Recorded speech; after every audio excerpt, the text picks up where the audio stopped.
Welcome back, everybody, to the Tradewaiters Podcast, the comic book club where we read a different trade paperback every single week. I'm Daniel, you're Nathan, we're brothers, we read comics. Even if it kills us. Yeah. I procrastinated this one pretty hard. Yeah, I was reading this as you walked in. Like today. Oh, really? I don't have the luxury to do that. I have to write down some notes. So I was like fucking up late. Wow, dude, he's fucking grinding for the pod. And I'm just like, this is what I'm reading right I didn't now. start reading until Monday, and I'm like, oh no. I didn't even read on Monday, dude. It was all yesterday. And like a little bit of this morning. That's too much Red Sonja for one day. Yeah. And we weren't like in our normal routine on Monday, so it's like we had one less day to read essentially. Yeah. It was Anyway, bad. we got different time codes in our description. We got the book, which is Red Sonja, She-Devil with the Sword. You're not a Sonja guy? No, that's actually wrong. Sonja? How do you know it's wrong? I looked it up Okay. and I started the movie. Back What? Matter Matters. Who's We got that? in the poll list our segments, but we start with the news.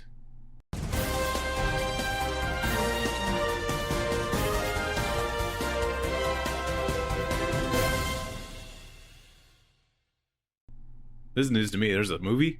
Yeah, there's a movie from 1985. Whoa. It's on YouTube. Cool. Yeah. Anyway,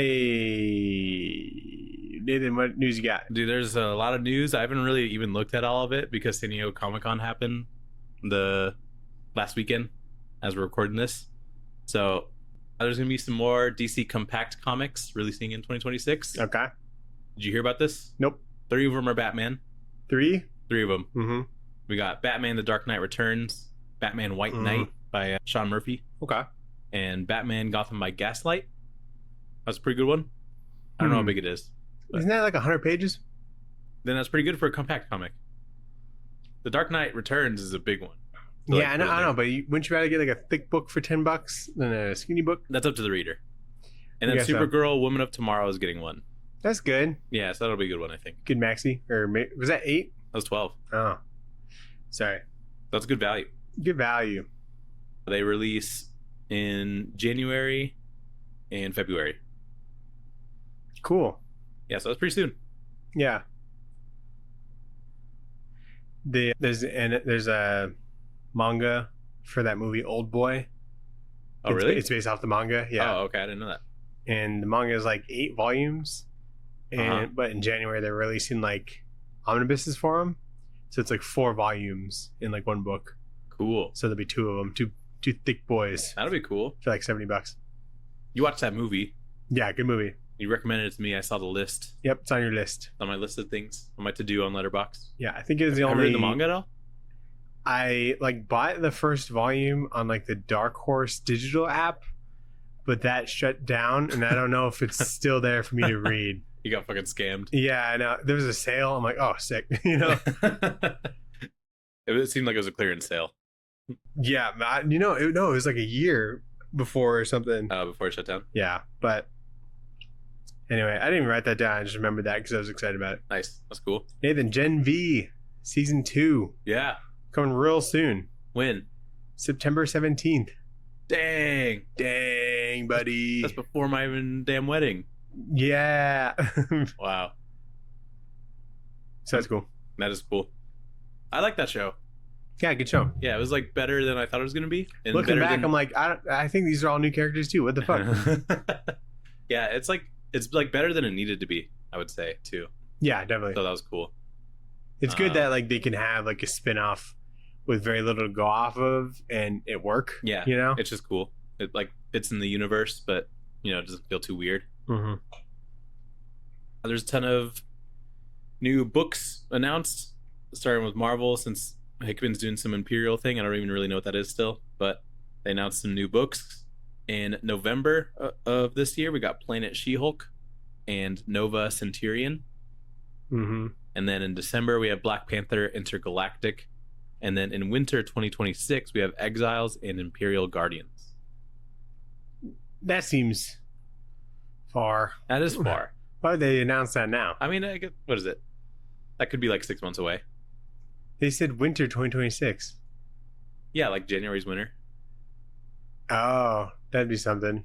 You thought they were No. gonna doing like Maybe, dude. next November? Fucking maybe. No, absolutely not. I don't know. Maybe they're Why trying would to they do November 2025, December 2025, and then You think Hickman will November? be doing back-to-back events or whatever? I don't think it's him writing these, Oh, so I bet it is though.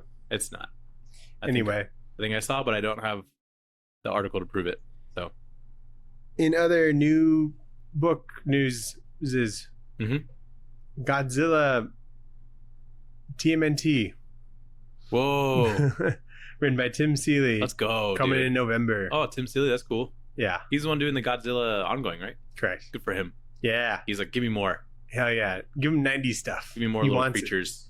Yeah, That's cool. and then What are they gonna do? I don't know. I guess they did pretty good in Mutant Mayhem with a Maybe big kaiju. they'll give him a weapon and a mask. that Yeah. would be cool. It'd be so stupid. Give him a shell. Give him a green one or whatever. That'd be sweet. Absolute Green Arrow coming this spring. Oh, who's that? Who's on that? I don't know. Oh my I god. didn't really look very deep into these. Yeah, I didn't either. I'm gonna look it up. I guess that would be something that someone might be interested in. Hornsack Pachose, Really? Pacheso, That's good. and artist Raphael Albuquerque. That's a good pairing. That's a great pairing. I You mean, should be way more excited. You were like, I don't care about this. That's great news. I love that. yeah, Pacheco, he was doing that thing where he's trying to do a bunch of one shots or something for some I reason. think it's over now. Yeah, that's over, and I just haven't seen him in much since then. Yeah, Since but best known for The- The Good Asian, which got an Eisner like 2 years ago, I think. or the Good Boys. The Good Asian, No, the fucking dog one. Man's Best. Man's Best. Yeah, Yeah. that was him with Jesse Lonergan. Mm-hmm. Pretty cool. It's gonna be a. It's only scheduled to be a 6-issue miniseries. So I think that's good Oh. too. Okay. To have it be like long going, I think is kind of tough. Right. But that's great. I love to hear that. Dana, Ultimate Spider-Man is ending. Yeah, I saw that. Issue 24. So that means there's an end in sight. Maybe I should pick it up again. I have like 9 or 10, I think. Isn't it on 18 or something? Yeah, I think so. But You when try to that catch up? ends, yeah, it's good. Okay. Everything I've read is good. I think your ambitions are I do still need to catch up on Batman. a bit of a stretch. Like Because all Chip Zdarsky Batman. you're going to have to just buy them digitally, you know? I will. Yeah. But when Ultimate Spider-Man ends, Ultimate Endgame is going to come out, which is, I guess, going to be connecting all the Ultimate books somehow. Like now, and that was always the plan. Naturally. And Endgame, Daniel, remember that? That was a thing. The That was movie. pretty big. The movie. Yeah, they're doing it again. Now they're doing it again. So who knows? All right. Yeah, I don't really care too much about that. But Hickman's writing it, or no, Denise Camp is writing it. So I don't know how that happened because I think Hickman started this whole shit, didn't he? Huh. I don't know who's on art. Nathan, something is killing the children. Really? That book. Oh, okay. I guess they have been contracted to go up to 100 issues. Whoa! Something is killing the children. They still haven't found it. Nope, they're not Holy sure who's doing shit. it. I was surprised it's been going for as long as it has. Because it's probably in like Yeah, the 30s, you think right? you would have dropped off at like 20 or something? Yeah, but people like it though. Even like the spin-offs people seem to like. So that's good. Yeah, Good what's for it him. at now? Something. I would guess like is- 37. Issue 42 just came out. Ooh, I was close. Damn, that's long though. 100 issues. Including a 0 issue. Yeah, so they're like halfway there. Oh my god. They almost caught up to Saga. I know. They're gonna beat Saga. Dang. Isn't that crazy? They'll get to the end of Saga before Saga. When did Saga start? Long time. Like 2003 or some shit? 2012 maybe, Oh, really? Okay. I think. That sounds right, doesn't it? Yeah. Yep, 2012. Get wrecked. Wow. Good job. Nathan, you know Capes?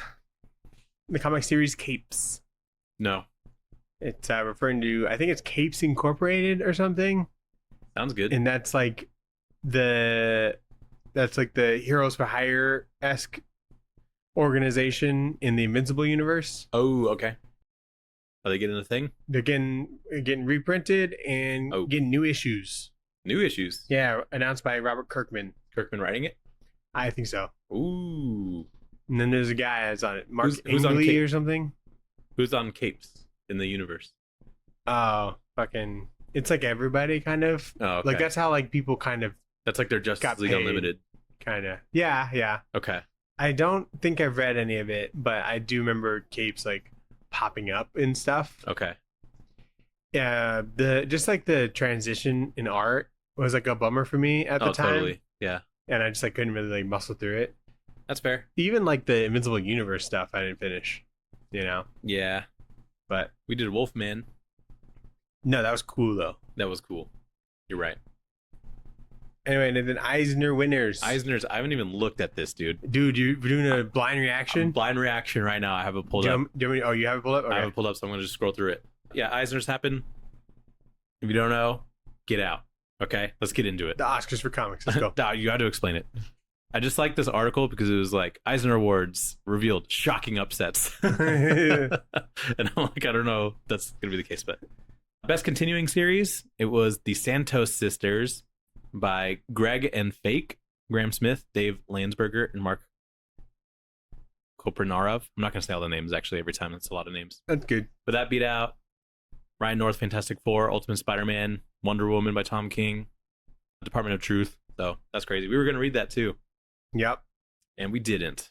Best 'Cause limited. Nathan didn't know what it was. I didn't know what it was. Well, I looked at it and I was like, looks dumb. Don't want to read it. Best limited series was To Zatanna Bring Down the House by Marika Tamaki, Javier Rodriguez. That's what I thought was going to win, or that's what I hoped would win, Mhm. but didn't think it would. And it's good, so we should read it. Love an underdog. That beat out Alan Scott, The Green Lantern, and beat out Animal Pound, The Deviant, Helena Winhorn. Yeah, fuck the Deviant. Yeah. It was pretty good. I just didn't like the release schedule. Yep. Best new series, we got Absolute Wonder Woman by Kelly Thompson, Hayden Sherman. That's cool. That's one I kind of wanted to win too, and it is good, and we should read it. But that beat out Oh my gosh, shut up. Uncanny Valley, which we read a couple weeks ago. It was pretty good. I would have been happy with that one too. Beat out Absolute Batman, Power Fantasy, Minor Arcana. What one? This is best new series. Okay. I'm going to skip a few. Best single issue one shot, The War on Gaza, beating out Ice Cream Man, Pee Pee Poo Poo #1, Boo. Unwholesome Love, some stuff like that. We don't care about publications for kids or teens or humor publications because Chip Zdarsky didn't win.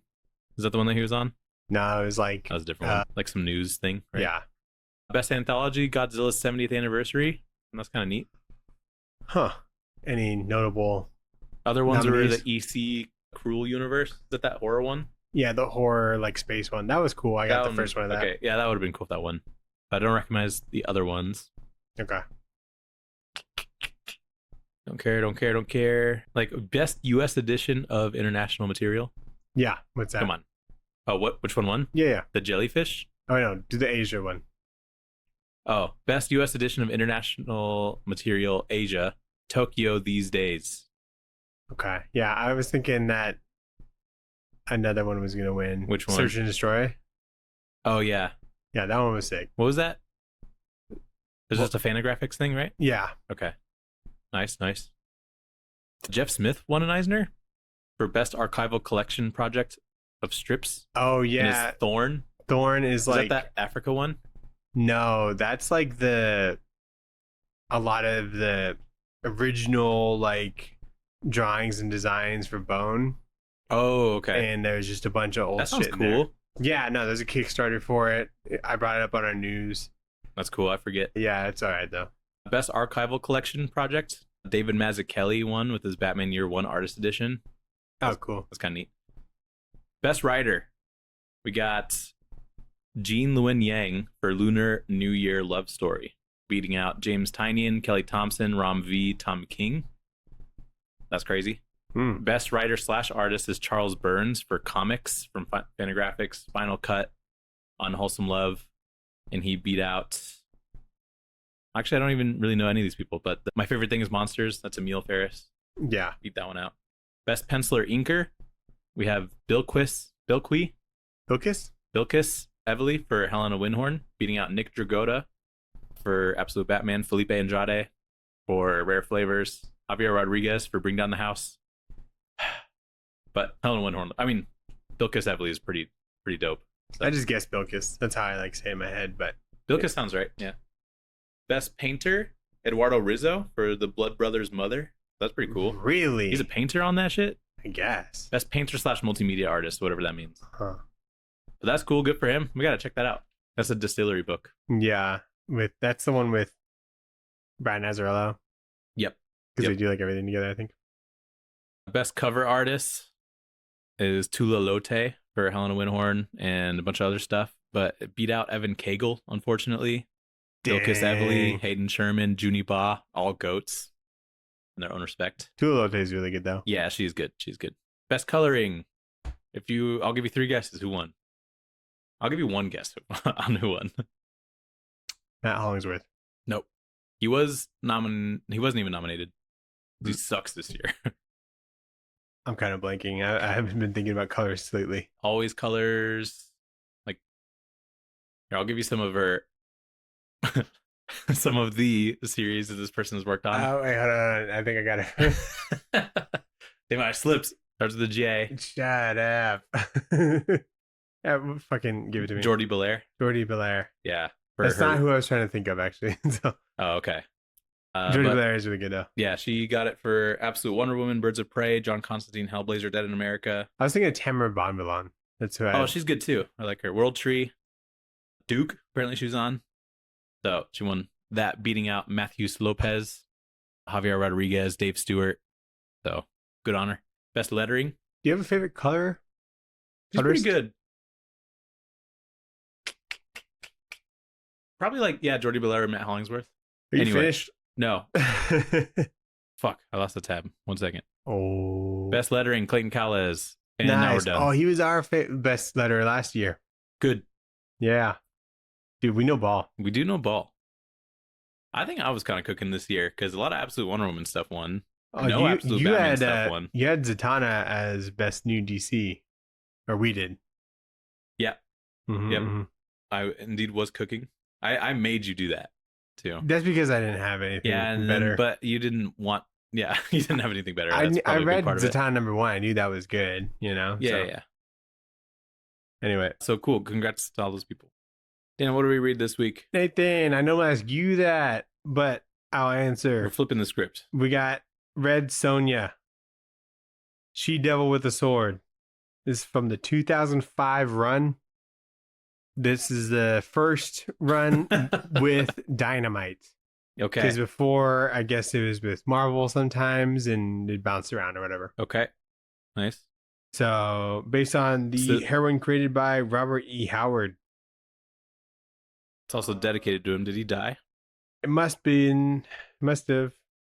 It was written by Michael Avon Oeming and Mike Carey. The art by Mel Ruby. And tons of colorists. But Brian Buccellato is one of them. Wow. Are you familiar? The writer?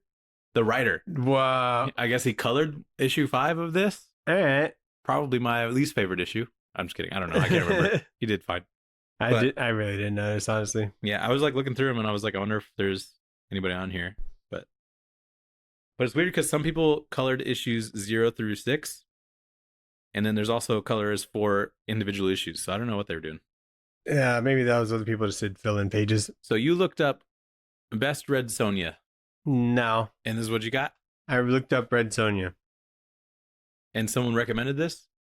Someone said, I think it was like Red Sonja for new readers. So new readers to Red Sonja.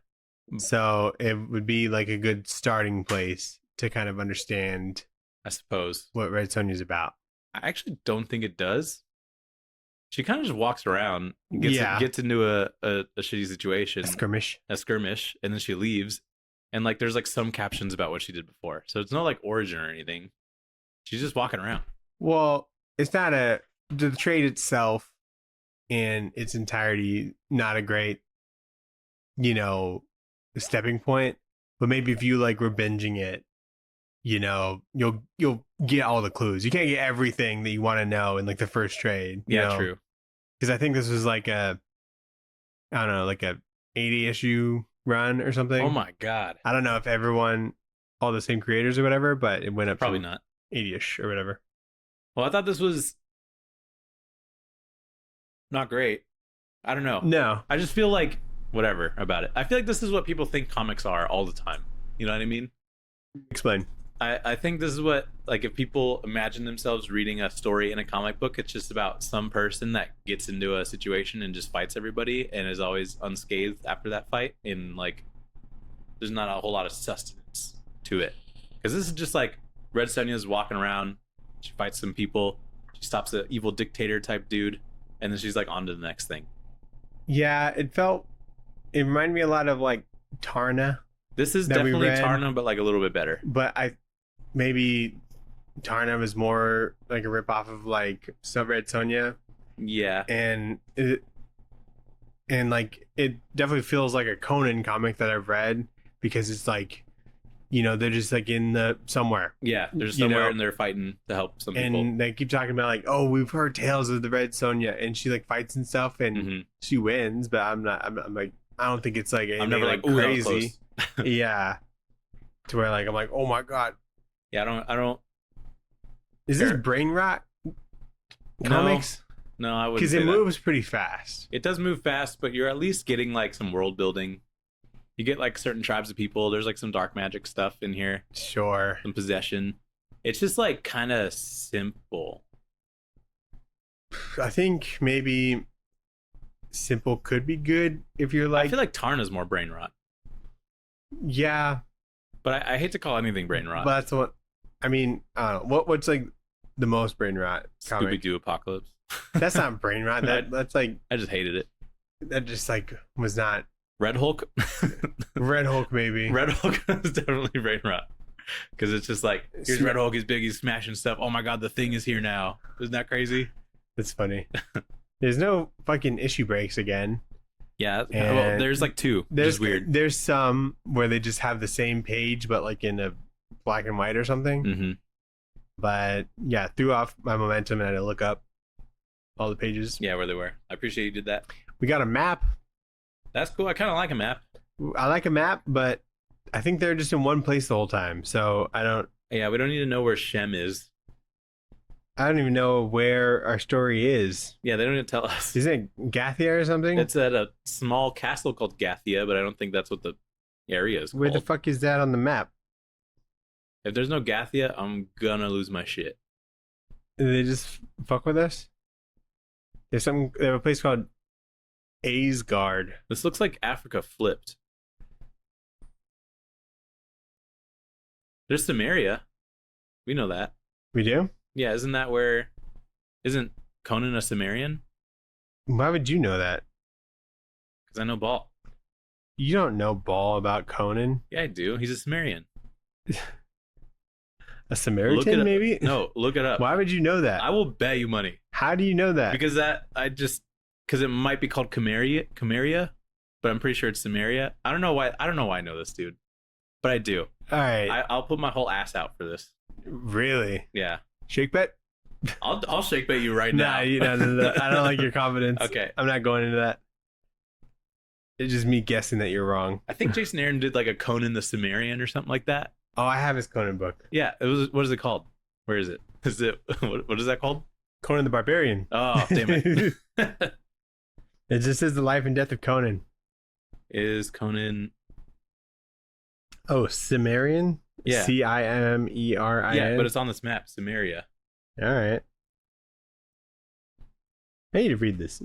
Yeah, you do. But yeah, he's Cimmerian. So okay. So Add a print. Yeah, okay. You can't have it. I mean, you can borrow it. They can't have it. They'll find it. So this is a spin-off of Conan. So it's not. I thought it was. I told you that, and I was wrong. Lied? I took a screenshot of something I Googled. Red Sonja is not a sequel to Conan the Barbarian, as the character Red Sonja is only loosely based on Robert E. Howard's Red Sonja of Ragatino. Even though Conan was supposed to appear in the Red Sonja movie, Schwarzenegger merely played a character of Lord Calidor, a Conan type of hero. What? Yeah, so he's not Conan in that movie? No. I thought that was the whole thing. No. Whoa. So the studio didn't have the rights to Conan's name, but yeah, Red Sonja is not a sequel to Conan. That's crazy. It would probably be cooler if it was. There is like a Red Sonja Conan crossover book. That'd be fun. Yeah, there's a lot of crossover. What do they do? Just get into more fights and not get hurt from it? Yeah, there's actually I saw a Spider-Man in Red Sonja book. What the hell? That seems crazy. That seems better. Yeah. Probably joke I about. think currently coming out is Red Sonja versus the Army of Darkness, which is cool. I would be more interested in that maybe. And then what was the other one I saw? It was like Red Sonja and Barbarella versus Betty and Veronica or something like that. I like that actually. And I'm like, what? They need to like cross over things to make them interesting. I feel like because like with these Dynamite like characters, maybe. Yeah. But I think for us, like not knowing this, I think this is kind of where you would go. You'd start, you know? Yeah, I mean, this is a fine starting point. I mean, I'm sure the Gail Simone one is really good, but that's like, I guess she changes some lore. So I don't know if that's like where you want to start is where the change is. Yeah, true. Well, this is a good change, you know, but. Mm-hmm. I just looked through this whole map and there's no Gothia or Gathia or wherever this takes place. So this is lame. Hold on. Why even a map? You're not going to find it. I was just looking that whole time. Stop but looking. they say, and I'm not looking at the map. I'm looking at the panels. Oh. Like the captions. Maybe there's like details. There's a place called Kush. Kush? Let's go there. Yeah, I know. What's over there? Anyway. I'd read that book. Just go to issue 1. Okay. So Red Sonja is like walking around with your horse. Her name is Thorn with an E. She named that horse? Real quick. That's the lore I need to know. Thorn? Do you like that name for a horse? I think it's good. It's pretty good. Yeah, I like it. But with an E at the end, I'm like, what are you doing? Dude, but I thought it was Is it Thorny? Thorn? Nah. Just Thorn. Yeah, just Thorn.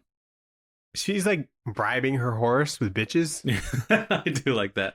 He's like, that was a strong start. Do you remember our bargain? A Yeah. hot mare for you when we get to our next stop inside the city walls? And I'm like, God damn. You're gonna get your horse some puss. some mare puss. That's good. Is that what? I don't know. Is that like the opposite of steed or something? Some steed? It was a gay horse. Well, yeah. Like, no. Like, Thorn is a steed, you know? Oh, yeah. And then a mare is the opposite of that? I don't know. I don't know horse stuff. You don't know equestrian ball? I don't know equestrian ball, no. All right. But keep going. She discovers a messenger from Gothia is being attacked by the men he was trying to deliver a message to, some people of the Zed tribe. So Red Sonja saves him and rides with him back to his city, Gothia. The messenger dies because some black magic happens randomly, and Red Sonja cuts his head off. And then he delivers the headless messenger to Gothia, and their people don't believe her story about what happened, and they start attacking her. So it's raining here. Her hair never gets wet. It rains a couple times and her hair's wet. never wet. Nah, it doesn't look wet. Yeah, it looks like dark. I mean, Rain doesn't make your hair dark. I guess it got, well, maybe not our hair, but. You're telling me this is wet. That looks flowy and luscious. Well, that's because she's running. No. What about this panel? Where it's wet? Do you see that? You're just trying to find one now. Look how wet it looks. There's even a little water. There's water on her head, but she's got like hydrophobic water. Or Dude, she got hydrophobic hair. Maybe she's got really good Is that product. part of her lore? Dude. I don't know. I know what you're doing. I'm just kidding. They have a little bit of origin for her armor. Yeah, they do a moon knight. The armor is to distract her enemies, which is normally men. Yeah. I'm like, all right, I'm in. I'm like, it's enough, I guess. I agree. It's enough to like tell a reader like just deal with it. Like she knows it's kind of dumb. There's a point. But there's a point. It's like the Moon Knight dressing in all white because he wants to see his enemies coming. Like they give it like why? He like dresses in all white because he wants to see his enemies coming, or he wants his enemies to see him coming. Sorry. Not just to be the opposite of Batman. Yeah, that was in the Declan Shalvey run. So this dude, this messenger, he's like getting some water from like a spring or whatever, and you know, he thinks that like there's no bad things in this city, including this stream. But when he drinks it, he has this crazy like stomach worm. Yeah, that just like it's almost like a plant looking thing that starts coming out of his mouth, and it's very gross. It like grabs Red Sonja. She just like cut off his head to do it.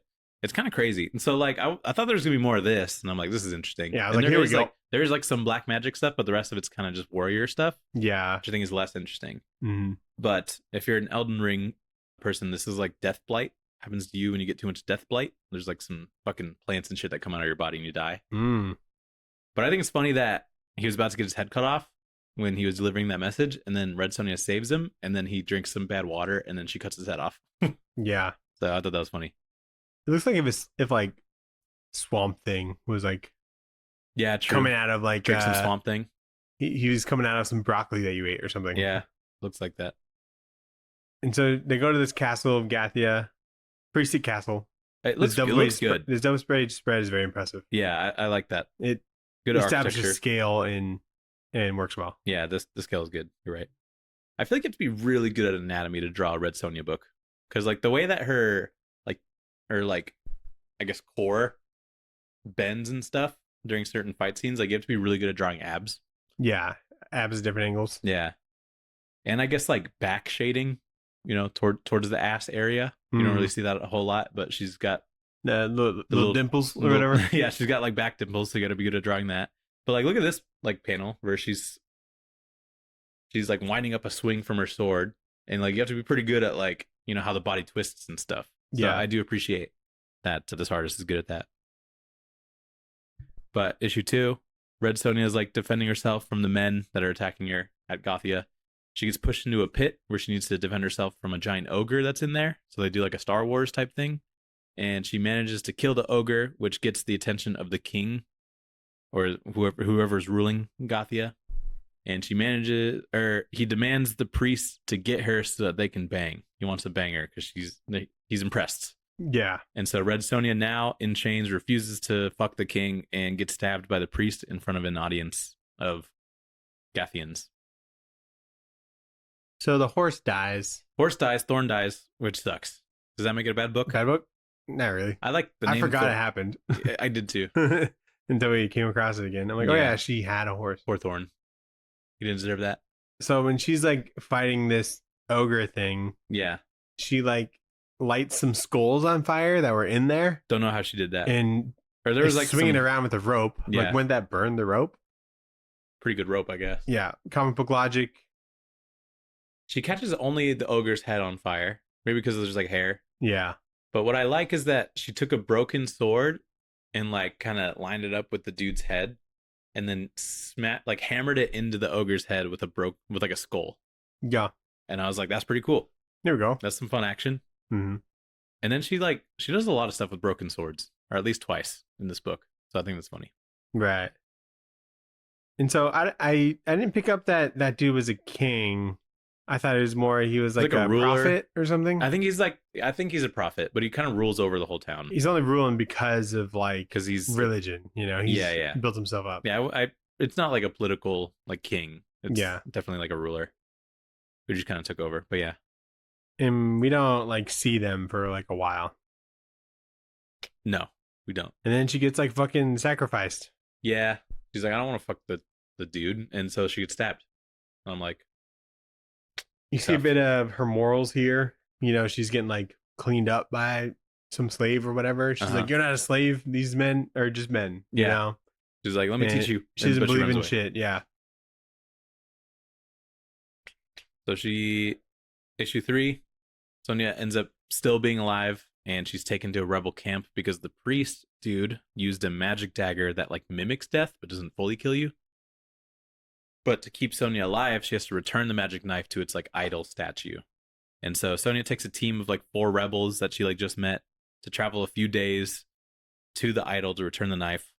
When she takes the knife out to return it to the idol, one of the rebels like double crosses them and kills members of the team before Sonja uses the knife to kill her. And then the last rebel, Osin, like saves Sonja, and when they're like walking back and are like, that was crazy, they walk into Zeta territory, which is the group of people from the first issue. So I like this idea of like a magic knife that you have to like keep inside of you. Yeah. That's kind of fun. But I don't know how she got saved. Also, they do this thing where it's like, so like in a ragtag group, but we don't really learn any of their names really. Yeah. And they just like immediately die. So I'm like, I don't care about that. Mm-hmm. We get some nip in this issue. That's always good. Yeah. It's like they don't commit fully. There's like a silhouette of nip at some point, but in this one she's like wearing something pretty sheer, I would say, and you just kind of see a darkened circle behind it. We'll take what we can get. Yeah. They killed a baby in this issue. Oh yeah, so there's a dam that someone from Gothia like breaks, and so the flood. It's the prophet dude. Is it that dude? Though? Yeah. Okay, no, I think it's his new priest. Okay. But it doesn't matter. They like flood Zeta territory, which is like this tribe. But yeah, it definitely the way that they do it is kind of funny because they just kind of look off in the distance, and then the next panel they're like completely flooded, and so it makes it seem like it happens like way faster than it should have, which is kind of funny in my mind. Yeah. But yeah, there is a baby and some women that get killed in this, so the Zeta people are mad. That's crazy though, because this is edgy or whatever. Do you think that's what they were trying to do, or do you think they're just trying to make it seem devastating? Because I don't see it like as both. I think if they're trying to be edgy, they'd maybe focus a little bit more on like the baby. But the baby's floating in the water. Yeah, he is. And then I think like 2 more babies like die like in this. There are book. some kids that die in this book. It's like fucked up. Yeah, it's kind of crazy. Like I don't think that adds anything. No, it's just like wow, that's it's weird. not gonna save this book. Yeah, anyway. True. She gets stabbed or whatever, and she has to hold it in her until they get to the statue, and that's when she can take it out. She has like some bandages on her that hold it in. Yeah. It's not like her doing it. But yeah, they have to bring it back to like this idol, I guess, to return the knife. And they have to do it like in a certain amount of time. Passes out, but where's her top go? Like where's that? That's what I was gonna bring. So Osen like saves her, but the wound that he had to dress was like on her shoulder, like way above her chest. But when she wakes up, she's got no top on. So Osen, I think, is a little bit freaky. He's taking advantage of the situation a little bit. Yeah, all right. So yeah, issue 4. So the Zeta people join the rebel sort of squad after they got flooded out, and they devise a plan to take Gothia and Gathia. I don't know where there's so they do like a diversion attack at the main gate while Sonya, Osen, and the Zeta like leader enter the castle secretly. Sonya's team fights their way through some men, and then they run into a chamber of kids that are like possessed by like demons or dark magic or something. And they go order 66 on them bitches. They do. They're like, oh shit, we got some kids. Be like, we can't kill the kids, but it's okay, they're possessed. Yeah. Or whatever. So it's fine. I forgot about this It's bit. fine. You can chop them in half, which they do next issue. But it's very lucky that there was some magic tree or something that grew into the castle, which created a hole that they could enter. Yeah, a giant tree that like grows through these huge bricks. Yeah. They probably should have done something about that hole like a long time ago. Yeah, patch it up. If it had time to grow into it, they had time to fix it. You can't cut it off like as it's growing into it, you know what I mean? Yeah. Or like burn it and then just fill in the blanks. Yeah. So that was pretty lucky. They kind of skim over that, but it's a wild coincidence that was there. Right. There's like a quick fight between the old Zeta leader who doesn't want to be led by a woman and Sonya, which lasts like 3 panels. That guy gets swept in like 1 move. Yeah. So I think that's funny. He like jumps on her and then they do a flip and he's like dead because she stabs him. She has a thing where she'd only give a chance to somebody who can beat her in battle. Yeah. So Osen just throws a swing at her. He just tries to sucker punch her. It's crazy. Yeah, but she blocks in, disarms him pretty quickly. Yeah. And then he's like, well, I tried. Yeah. And then he doesn't do any other advances. So I'm like, respect. Yeah. Shooter's got to shoot, you know? Yeah, true. Shoot your shot. Punch a woman. So issue 5, they discover the children are like demons, so they just rip through them. Just slice them in half. They're chopping them every up. which way. Yep, chopping them up, slicing them in half.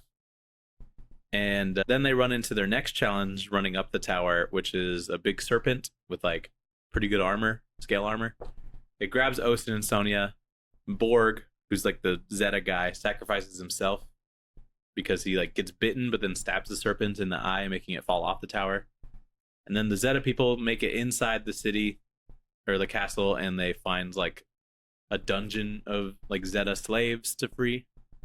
And Sonya and Osen find the prophet dude, and they're ready to square up with him, but he's in like golden armor now, so he's ready to fight.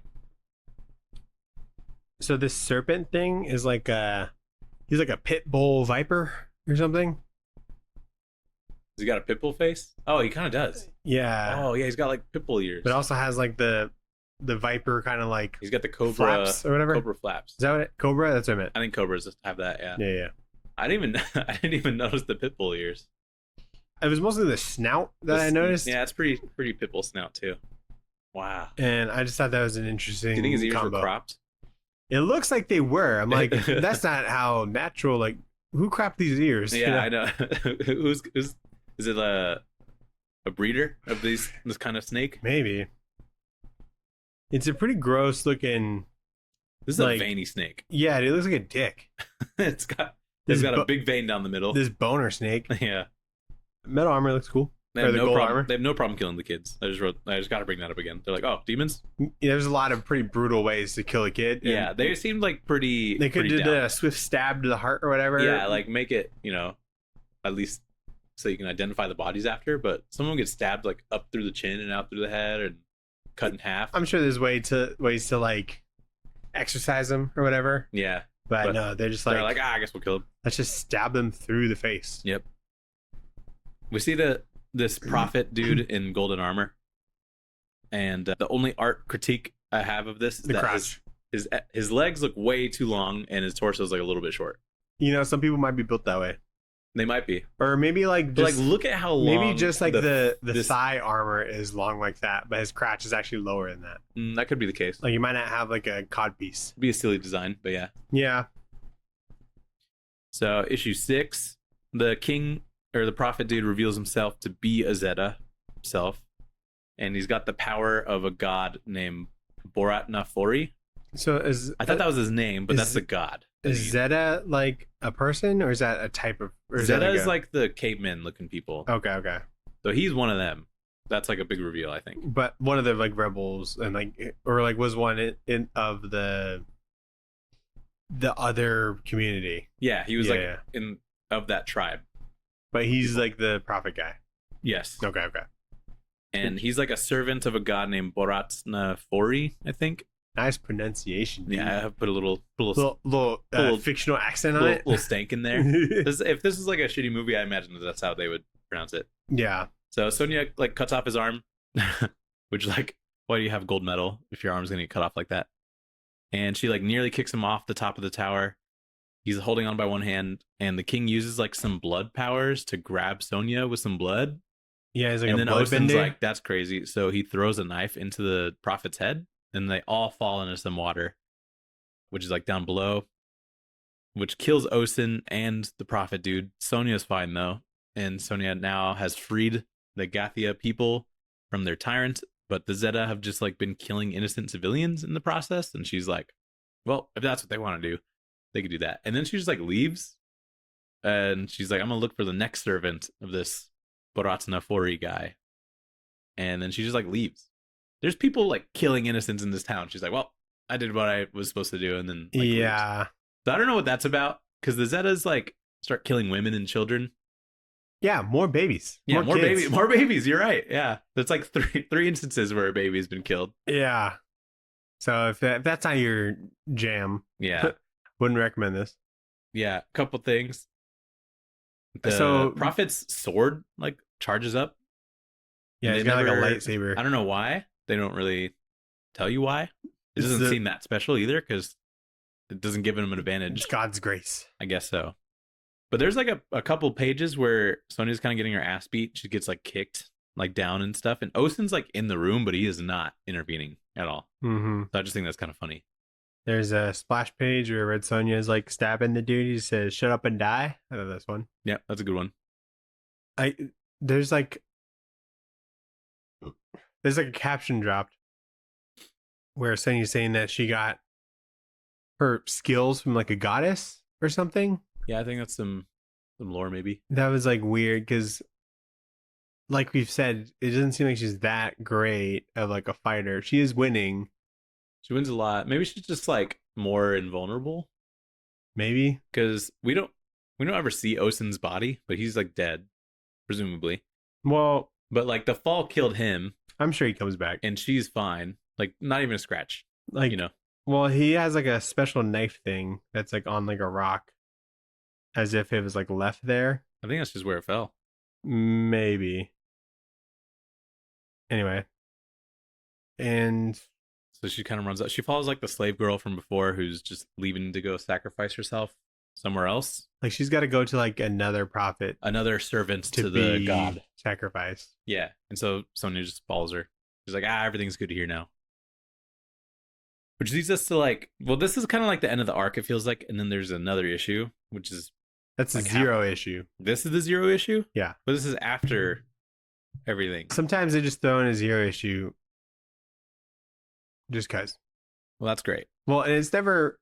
Sometimes they'll have a zero issue comes after issue 6. Yeah, sometimes I have a zero issue and then 1, and zero issues is kind of like a weird origin thing. This didn't seem like this much wasn't either.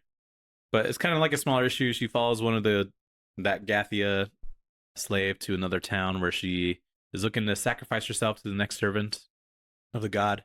Sonya gets drunk at a bar and falls asleep, and then she's ambushed by some men and then kills them all and then burns down the town. So that's 2 towns that she's fucked up now. But that's pretty much the whole issue. The fighting seems more impressive here because she's like 3-on-1, you know? Yeah, this is a much better display of like what she can do.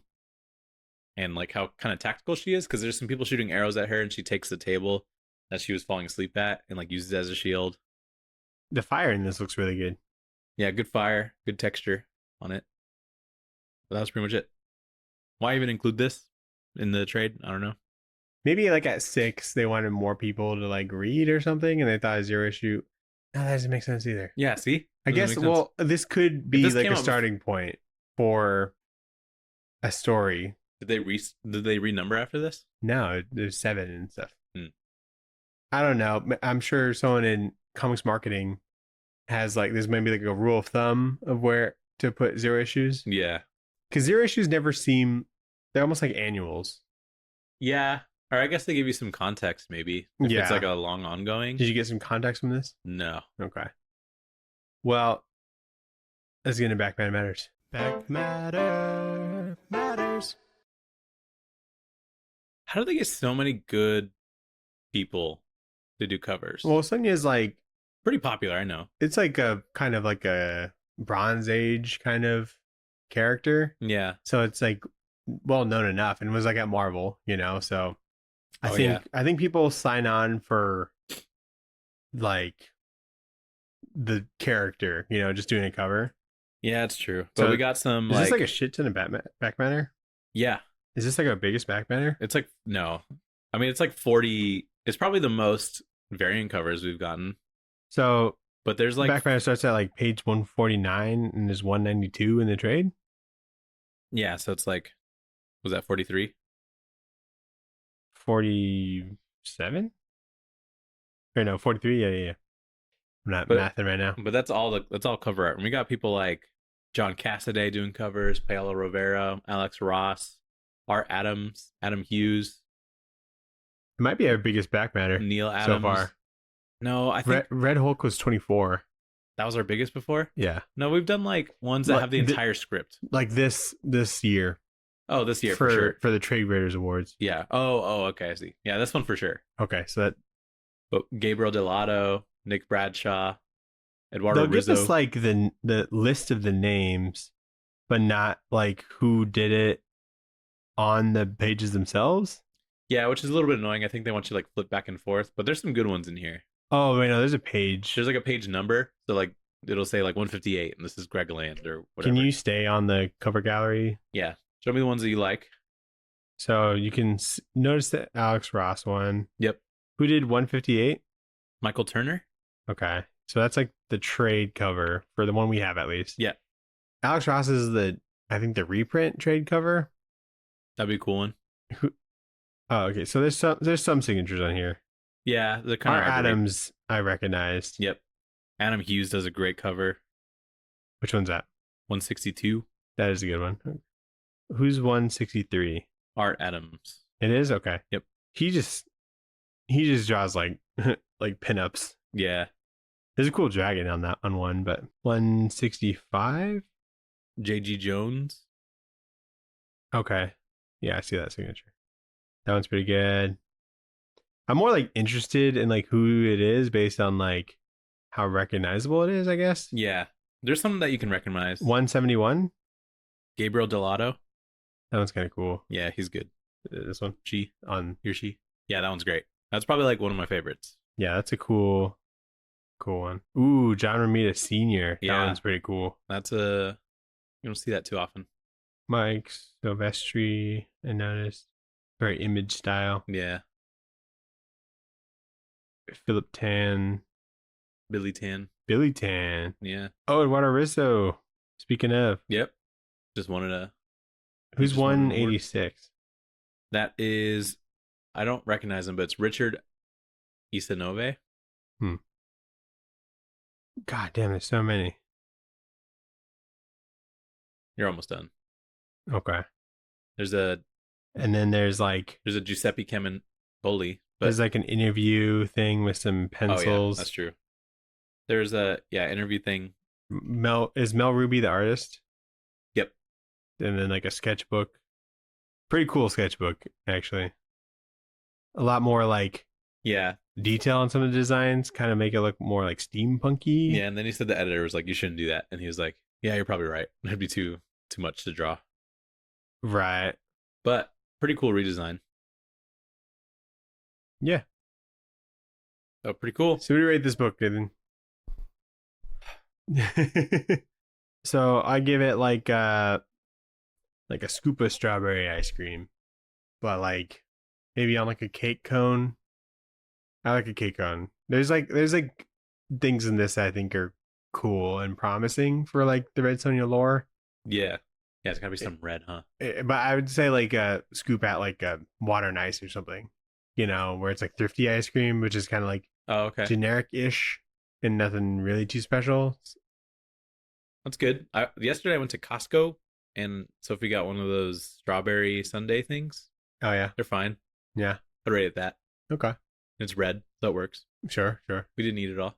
She threw it away, even though I would have had the rest, but she didn't ask me, so she just threw it away. That's really weird. You should really establish those kind of boundaries before the wedding. I was taking bites, so I had like a good amount of it, but then I said like, "You ready to go?" And then she threw it away. So I think she assumed that like I was done, and I was like, I probably shouldn't have had it anymore. So fine. All right. Maybe she thinks you shouldn't have had it anymore. Maybe, yeah. She thinks I got a little bit too much on the hips right now. So too much junk in the trunk? Yeah, I think so. All right. But let's go into our next segment, which is the pull list. Colin. Shove in your box. The pull list. What did you shove in your box? What the hell's coming out this week? Short week, small week. What do we got? We got Ultimate Spider-Man 19 came out today. Speaking of, the only thing I'm picking up is The Missionary number 3. Cool. I gotta read number 2. I don't know if I think I got 2. There's like a bunch of stuff. Spider-Man versus the Sinister 16. Have you heard of that? Nope. That's I think we had some news on it, but yeah, that's a number 1 that's came out. That's a lot of people. That Werewolf by Night book comes out. There's something called Savage Wolverine, which is like one of those like Marvel. Is it Marvel Knights or is it Marvel things? Max? It's like one of those scrolling. Oh, the Infinite. Yeah, Infinite scroller thing. That's cool. There's DC's California Love number 1. I don't know. That's a good title. Sure. Disney and Marvel. What if Goofy became Spider-Man? What if that Speed Racer from Mad Cave came out? Heavy Metal number 2. I haven't read 1, and a couple things here and there. Yeah. Anyway, did you read anything else? I read a little bit. Okay, what'd you got? I'm trying to catch up on Green Lantern just from what I have, and I couldn't remember where I was, so I reread 2 issues. I picked up one, I was flipping through it, and I was like, this is the last one I read for sure. And so I was reading through it just to make sure I remembered everything. And then I went to the next issue, which was like issue 22. And I was like, definitely read this issue too. So I guess I got to reread it and make sure I know where I'm at. And then read issue 23, and I'm like, this is good. So pretty much the only new thing I read was Green Lantern issue 23. That's all I was able to fit in because we had a big weekend. Yeah, but before the weekend, I read The Boys 58. Nice. and normally I read like one a day, but I didn't have like a lunch break like normal. Yeah. Free time like normal. Yeah, we were traveling this weekend, so it was a little bit tough. But what were you gonna say? In Green Lantern, Gnort comes back. The squirrel? The squirrel one? Nice. He was in hell for some reason. I saw a clickbait article about like a axolotl like lantern who's doesn't have like a ring. I think it's in absolute or something. He doesn't have a ring, but he's like a spirit animal or something. Huh. I think he's blue or something. You haven't seen Axolotl in any Green Lantern book? Is he a blue lantern? I don't like. He doesn't have a ring. Okay, but he's blue. Yeah. Not that I remember. Maybe he's not blue. Maybe he's one of the colors. He could be like kind of in the background because maybe I really do like this Green Lantern book, and I'm kind of just impressed about how much he's balancing. Because there's like a lot with Green Lantern, you know, and this like there's like space stuff, and then there's Earth stuff, and there's like Hal Jordan, but you also got Kyle Rayner, but you also got some of the other fuckers, and like. And then there's this whole thing where the emotional spectrum is like broken and people are randomly getting like lantern powers. Yeah. And so there's like a lot of that to balance. And then also like Green Lantern starting to date Star Sapphire again. But I'm kind of impressed at how he balances it all with like grace. That's good. And he still like does fun little stories where Green Lantern goes to hell and finds Gnort there for some reason. You know, like why was Gnort in hell? He just walked through a magic door and he's like, I'm here. He's a sinful squirrel. He didn't even know he was in hell. He's like, this is hell? So I thought that was kind of funny. So I like it. Okay. What'd you read? Or that was all you read was Boys? Yeah. Nice. Did you watch anything? Yes, I watched a movie on your to-do list. On my to-do list? Yeah, you probably saw it already. I didn't look at Letterboxd. Okay. I watched Nope. There we go. With Sophie. She did it. Ooh. But to be fair, she knew it was like more spooky instead of scary. Okay. But really, really good. You liked it? Yeah. That's good. Really creative idea, and I kind of like how you learn more, you know, kind of about it. I like that I learned some stuff, some like movie history, I guess. Yeah.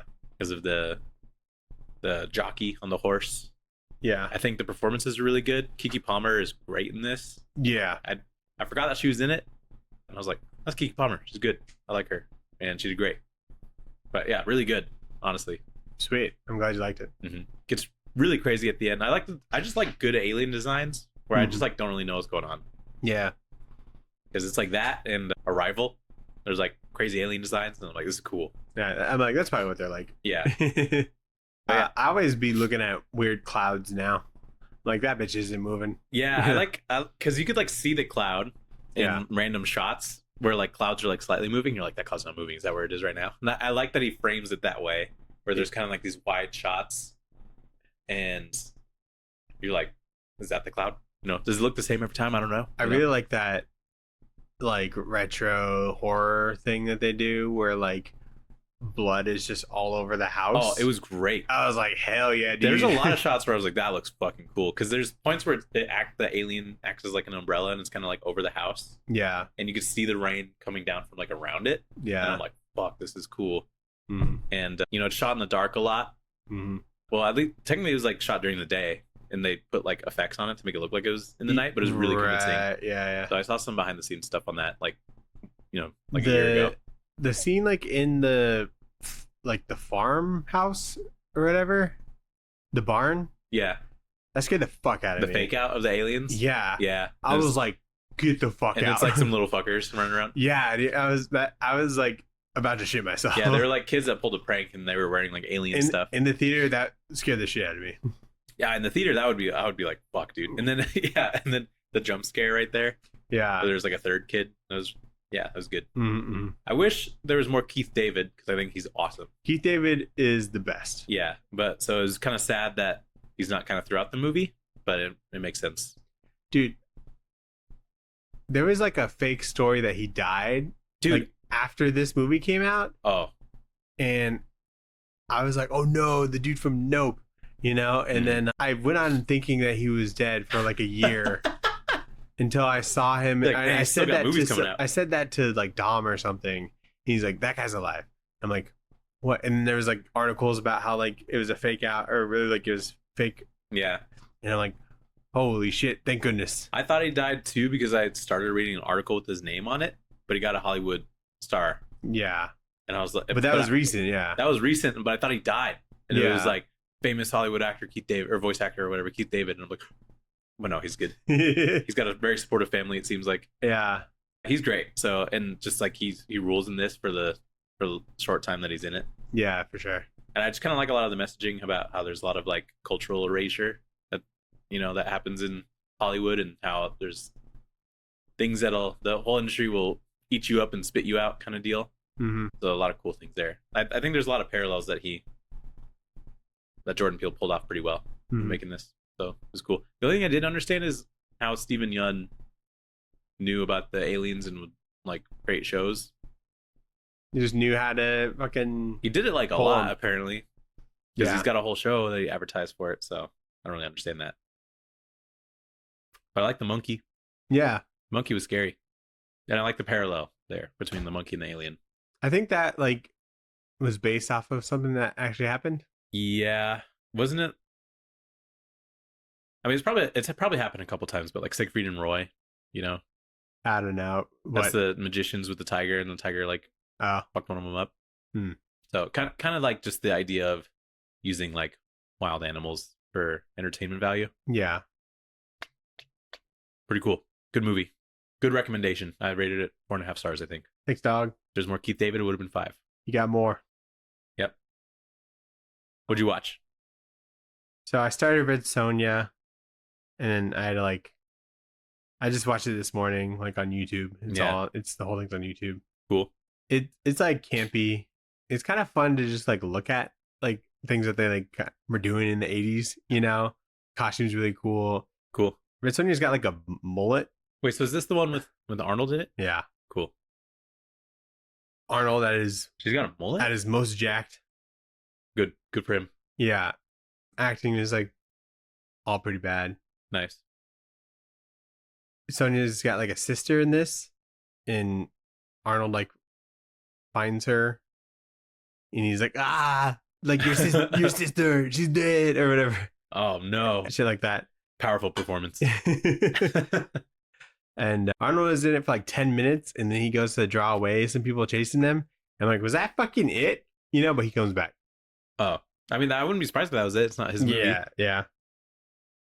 And then I guess if you watch a movie on Amazon Prime, it'll just automatically play another movie if you don't switch it fast enough. Yeah. And so we were watching like a couple movies, and new ones just start, and we just like wouldn't change it and just would watch them. You were just obedient. Kind of, yeah. To the algorithm feeding you. Yeah. whatever So slop. one of them was this movie called The Family Stone, What the hell? which is like a Christmas movie. It's got like Sarah Jessica Parker in it. It's got Rachel McAdams. It's got Luke Wilson. It's got You watched the Sarah Jessica Parker Christmas movie in July? yeah, dude. Why did Amazon think that you wanted to see that? I don't know. I was watching because I'm like, there's so many people in this. This would be great from movie to movie. You're studying. And this movie started out really interesting, like the family dynamic and stuff. Like no one likes Sarah Jessica Parker for like good reason. Mm-hmm. But this movie sucked. But I kind of want people to watch it because it's just so weird. Like a lot of the choices are just like odd, and Yeah. it's like kind of funny because of those choices, Called The Family Stone? The Family Stone, yeah. It's got the dude who plays like Mr. Incredible. Oh. But I don't know, just like the connecting actors, I just thought it was strange. I'm like, why does this have like such an insane cast? Yeah. You know? That's funny. And no, the dude, the Mr. Incredible dude, this is like one of the 4 movies on IMDb that he's like known for. Really? And I'm like, ooh, that sucks. Yeah. So 2 of them are Incredibles, probably, and then this one, and then the third one.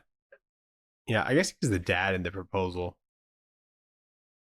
Like Ryan Reynolds' dad. He is? He's the one that like The rich dad? golfs. Yeah.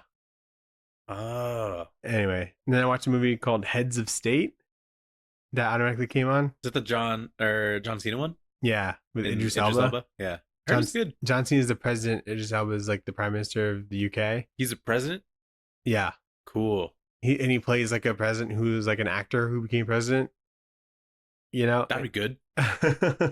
And it wasn't bad. It was like a dumb action movie, and Yeah, but I heard it was like better than what it seems, because it seems like just It could have been dog shit, but it Yeah. wasn't necessarily dog shit, you know? it looks like it could have been like Red Notice or whatever that movie was with The Rock and Ryan Reynolds. Yeah. But yeah, It was just, I'm just like, why do these guys sound? I know why John Cena signed on to it, but like, yeah, it just seemed like a little below Idris Elba. yeah. But it was right. Cool. You know, What was it about? I didn't watch like Or like, I like stepped out of the room okay. for a couple scenes, but it's like the fucking Air Force One was infiltrated and Idris Elba was on it, and so Air Force One like crashed and they had to jump out with like parachutes, and then they have to like they're assumed dead, but then they're trying to get to like the a safe house. safe house embassy thing Okay. in Poland, and Jack Quaid's in it. Yeah. Huh. And yeah, it was like the action stuff was like not bad. Cool. And so yeah, they're just trying to get back and trying to figure out how the Air Force One is infiltrated and stuff like that. But yeah, it was bad. I wouldn't recommend it, but it wasn't bad. Nice. Then we watched Fantastic Four. Oh yeah, we did. I forgot about that. I fell asleep for about an hour, but I was like in and out in that hour. I think I got most of the story beats. Probably didn't miss much. The first hour, I was like, this rules. But I was just fucking exhausted because we were like at the beach. We drove all day. We drove for like 6 hours. We went to some weird Korean movie theater and there's Korean subtitles. I picked up some Korean. Makes the movie better, I think. I think so. Like, that's what their characters look like? Yeah. That's crazy. We went to like a Korean mall. It was funny. I was like 50-50. This is probably in Korean, like dubbed to Korean, and we won't understand a I thing. think with big movies like that, they just don't dub them all. Yeah, that's what I was hoping. Yeah. Because we tried to get into a nice movie theater and it was packed. You seen the Korean ones? Not nice? That one was really nice, actually. Yeah. Some of the like seats were a little bit ripped up, but I was like, this is nice. They had good worked. sound quality. It worked. The seats were comfortable enough for me to fall asleep in. Yeah, true. But I was like, there was like almost no seats taken up. Even Sophie was starting to question me. She's like, are you sure you booked the right movie? Because there was like not a lot of people in there. Mm-hmm. Anyway, not important. I agree. The first like hour of the movie is really good, and then it really, really falls off for me. So I didn't think it was like great. Okay. But people seem to be loving it, which is good. Yeah. I mean, like what you like. I think I like the vibes of Vibes like are good. the retrofuturism and stuff. Yeah, that is like perfect. Yeah. I feel like it's very like bulky technology, and they're like kind of messing around with it. And I know it's like a different Earth. It's like a Earth 218 or whatever Jack Kirby's birthday is. You told me that fun fact. That was cool. Yeah. I don't know if I don't care enough about the Fantastic Four to like really know what each character is really supposed to be like. We've read like 4 Fantastic Four books. I know, but like not like deep into any of them, really. Yeah, true. And like no one really seemed like they fit the character as I knew them, but I still liked these people playing those characters, you know? Yeah, I'm not like super sold on any of them, but Right. I don't think that any of them are bad necessarily. Like I think the Thing was really great in this. I wish he was a little bit bigger, but that's just me. But I like when he wears like a big button up. Yeah. You know what I mean? And or like when he's walking around Yancey Street and he's saying hi to the kids and he acts like he's gonna kill them with a car. That was fun. But like I just feel like they feel like celebrities in this universe. As they would be. So I like that aspect of it. But then like, yeah, the character performances, I think Joseph Quinn like does good, but I mainly like that he's not a dumbass. You know what I mean? Because he is an astronaut, so you have to be pretty smart. Naturally. Right. He figures out some stuff. Vanessa Kirby, I think, is just great as an actress. But Yeah, she just steals the show just because she's really good. I think some of the worst parts of it is like kind of the editing and like the pacing of some of it. Sure. Because the interesting thing about the movie is kind of just like a big trolley problem about like giving up your kids to feed Galactus and he won't kill everybody on Earth. Hmm. And there's a part where Mr. Fantastic is like, maybe we should like consider it. Or no, he was saying maybe we could like use our kid as bait to bring in Galactus. Right. Spoilers, I guess, for this, but and Invisible Woman gets like really pissed, kind of, and she like turns invisible to like escape the situation. And the very next scene, they're like chill with each other, and I thought there was gonna be more of like kind of friction between them and like their ideas and like this thing that probably is the right thing to do. But she just seems pretty chill about it. Like right after that, after she gets mad, Going And so I'm invisible like, is like another level of silent treatment. yeah, that would be crazy. Oh my god! And then they could just like jump scare you at any moment Yeah. out of pettiness. So there's like things like that where it's like we have this problem, and I'm like, okay, cool, we got something to resolve, and then they resolve it like really fast and without a whole lot of explanation. Yeah. And I hate that. That's what I really didn't like about this, and where it started to fall apart. I didn't like how the thing's lips moved.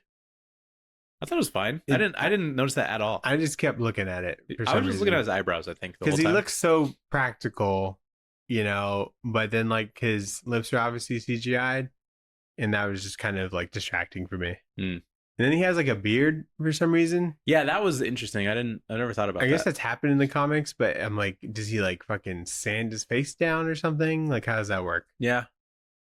And he just like added that, and I thought it was weird. So then, like, why doesn't he grow hair? Because Ben Grimm has hair before he turns into a rock. Right. I don't know. Imagine the thing with like a mullet. Be pretty cool. That would be pretty cool.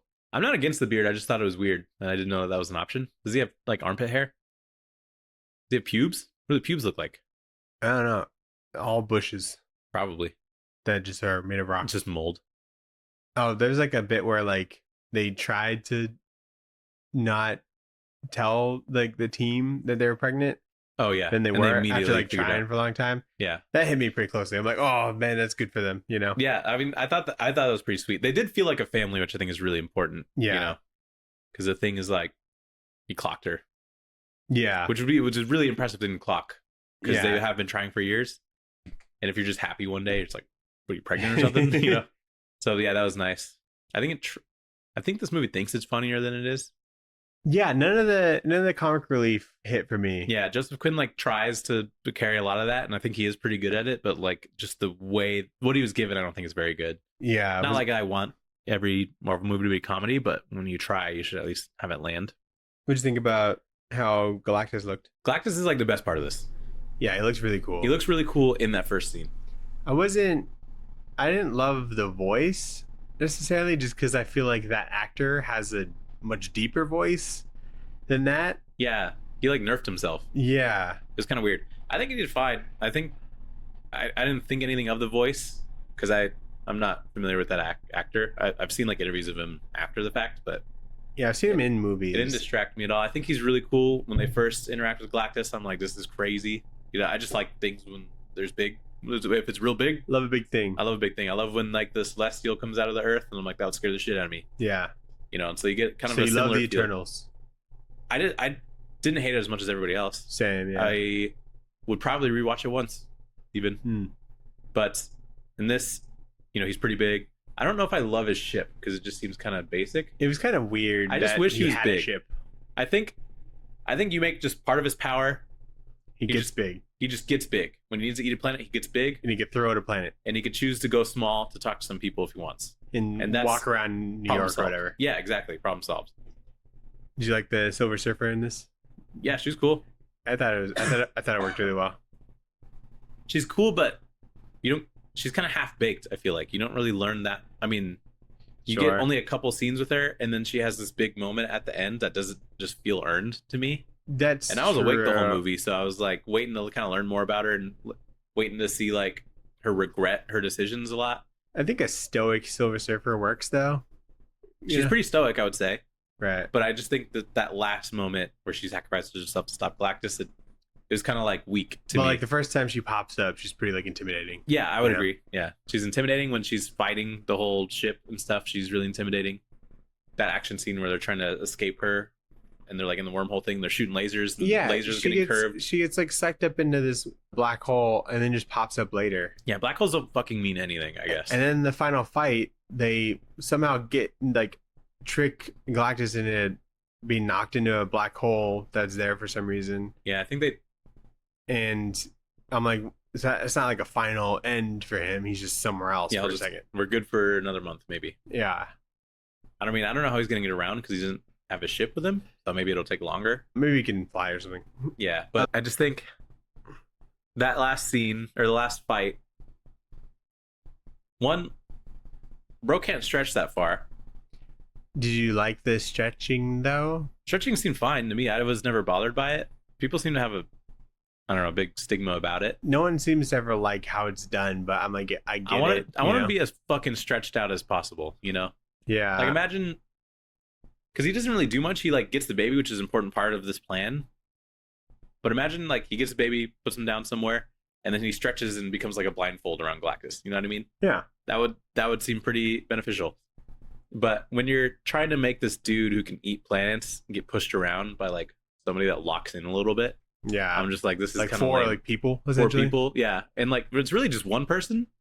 You know what I mean? Because there's a part where the thing is coming down from like space and he like knocks into him and it kind of like knocks him over like a little bit.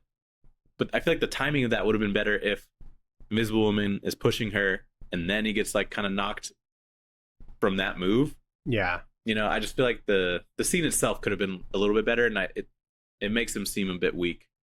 Right. Even though it, you know, took everything out of Invisible Woman to do that, and it like killed her.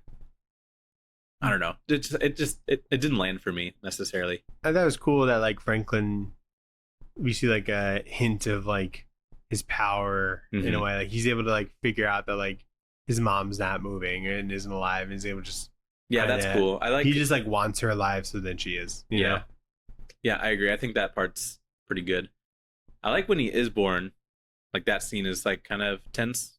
Like that's where I think that last, pretty much the scene where he's born is like kind of where I stopped liking the movie because everything after that was a little bit weak for me. But I like the scene. I think that's when I fell asleep. Yeah. Yeah. Like after they get back or whatever. But there's like random scenes where like the thing's carrying him. Like everybody helps, and I like that. I think it's funny. Yeah, no, that's cool. Because that's like how it'd be, you know? Yeah. Like your family's kind of helping out, supporting. Last thing, I guess for me, that just... The after credit scene? No, that did suck too. Yeah. People, I guess, liked it, but I didn't. But the thing that... A big part of this movie is they're going to use the teleportation technology that they kind of have figured out, and they're going to move the Earth somewhere else. So in the span of what seems like just a couple weeks, they built a bunch of these teleporters everywhere, and people are like conserving power and stuff. And so they put a lot of focus into this idea for it to just kind of get trashed. And so I'm like, we just kind of wasted like 30 minutes of this movie. I mean, they didn't know it was gonna be trashed. I know that they didn't know, but I'm just like, okay, well there goes that. Yeah, the server just like flies through all the little yeah, towers that they which had. is like pretty devastating. But I'm also like, this is definitely a different Earth because there's no way we'd be able to coordinate all but that. that seems like a retro Fantastic Four idea. Yeah, that's true. Which I think is all they could really go for. Yeah, some like campy tech sort of plan. So in the after credit scene, we get Franklin, he's reading fancy books like, I don't know, some shit by Love and Peace or something, yeah. Or War and Peace. I don't know what it is. Fancy books because he's smart and a baby. Yep. And 4 years old at that moment. Oh, really? Okay. And so he turns around and Doom is playing with him. Nope. He's got his mask off. Nope. Some dude in a green cloak was there. We don't see RDJ, But with a Doom mask. but with a Doom mask. So, yeah. I mean, there's big implications for what they'll probably do with that. It seems like they filmed that in like 30 minutes, you know? They did. Right. Yeah, and so it's like, they went to Party City and got a Doom cloak. yeah, like nothing And the about mask seems that. kind of weak too. Yeah, not that strong. I mean, there's plenty of time to tweak that Sure. because Thanos doesn't look like he looked in like any of like his after credit scenes, you know? Yeah. So it's whatever. They were gonna do some sort of Doom thing eventually. So we'll just see how that pans out. Mm-hmm. So is it like a good step for Marvel? Good first step, I would say. Well, wouldn't like Thunderbolts be like a good first step? Oh, are you doing a pun on like I was the doing the quotation? Okay. But thinking about your question, what do you mean a first step? Not like first step, but like a step in the right direction as far as just kind of. Yeah, this is better than like the last couple, other than Thunderbolts. Yeah. I like Thunderbolts more. Hated Captain America before this. Like, it's probably one of the worst movies I've ever seen. Whoa, really? It felt like the biggest waste of time, Sure. and I didn't like it. Okay. But this is like, it's good. I'm gonna. I just I want to don't watch think it again. Sarah doesn't know that I watched it, and so when we were gone, she was gonna go see it without me, but she didn't. Wow, what a good partner. Yeah, I know. You got to take what you get. So you're gonna go watch it again? Yeah, because I didn't actually watch it, the whole thing. You know, That's true. I'm sure I'll watch it and be like, okay, yeah, I got all this. You know, Well, I'll be interested to see if you change your opinion because Mole Man's in it. Is briefly, yeah. Paul Walter Hauser. I don't know who that is. He's a good actor. He's in stuff that's good. He was in like Black Klansman. He's in the show called Blackbird. That was really good. He's like an up and comer. Cool. I've seen Black Klansman. I like that movie. Yeah. So. Well, you'll let me know how it is on rewatch because right now it's like, I just thought it felt messy by the end. I really like the first hour. What'd you rate it? Like 2. 2 out of 5. Yeah. So you give it like a 4 essentially. Yeah. And the 4 is just like kind of vibes feels and how it looks, I guess. What's good about it is like the first hour and then it really falls off, you know? So you if they should have kept at like a least little gave bit it of a that moment. 5 because half of it was good. What's 5? 2.5? 2.5, yeah. Okay, maybe I'll change it to 2.5. But it feels bad because I rate like some movies 3 where I'm like, that was good. You know, I'll probably never watch it again, but it was fine. And this doesn't feel close to that. Okay. Fair enough. Yeah, I'll let you know. What are we gonna read next week? Cool. So what are we gonna read next week, Nathan? Do we have anything on the books? Peacemaker, season 2. Ooh, yeah, that's coming out. We could read a Peacemaker book. There's a couple of them. It really isn't. Not really, yeah. There's some recently. I think last time Peacemaker came out, we read a Suicide Squad book that had Peacemaker in it. Yeah, that wasn't that great. There is a recent one that came out. It's called Peacemaker Tries Hard. Is that the Garth Ennis one? Not Garth Ennis. Garth Ennis did like something called Keeping the Peace or something, and it was a one shot. Oh, okay. So, do you think Tries Hard is any good? I read the number 1 and I didn't continue with it, but it seemed like they were really going for like the show vibe. Yeah. But it could definitely turn around, I guess. Do you just want to do that? Because it's something recent and something Peacemaker? Yeah. Unless you can find another Peacemaker thing. He's in the Absolute Superman. Those are Peacemakers. Oh, yeah, we're not doing that. Okay, yeah, I mean, let's just do the new one. Yeah, 6 issues. It's probably somewhere we can read it. Yeah, because otherwise we're doing this one from like what looks like the 90s. Yeah, I'm not really feeling old. Okay. I'm feeling old, but not feeling reading old stuff. Yeah, true. This one's like 4. 2023, it's on Comicsology Unlimited. Let's go. We're doing that. Kyle Starks. Yeah, he does stuff. He does do things. Yeah. So I'm down for that. Peacemaker Tries Hard. Steve Pugh on art. He does some stuff. So we'll see how that goes. Yep. All right. Thanks for listening. Thanks for watching, everybody. Let us know if you like Red Sonja. Do you like Fantastic Four? Would you say it's pretty good? Pretty good. Awesome. Let us know a good Red Sonja run if we ever come back to Red Sonja. Yeah, this can't be it. It probably isn't. It's probably like a top 5. It's just the beginning of something. This? Yeah, probably. I can't imagine. I don't know. Dynamite stuff is just kind of hit or miss as far as like, I guess, quality. You know, it's just so many random properties that are just made into comics. You know, so yeah. Tells us there's a better one, even if there's a bunch of lore or whatever. If you're like right in the middle of it, I don't care. I just want to read a good one. I think I could get over like being lost in some lore if it's like a good story. Yeah, you know? I agree. But because we just gotta know Battle Lady. You know. True. All right. Thanks for listening. Thanks for watching. Linktree in the bio. Email at tradewaiterspod@gmail.com. Alrighty. And goodbye. Peace. Maker.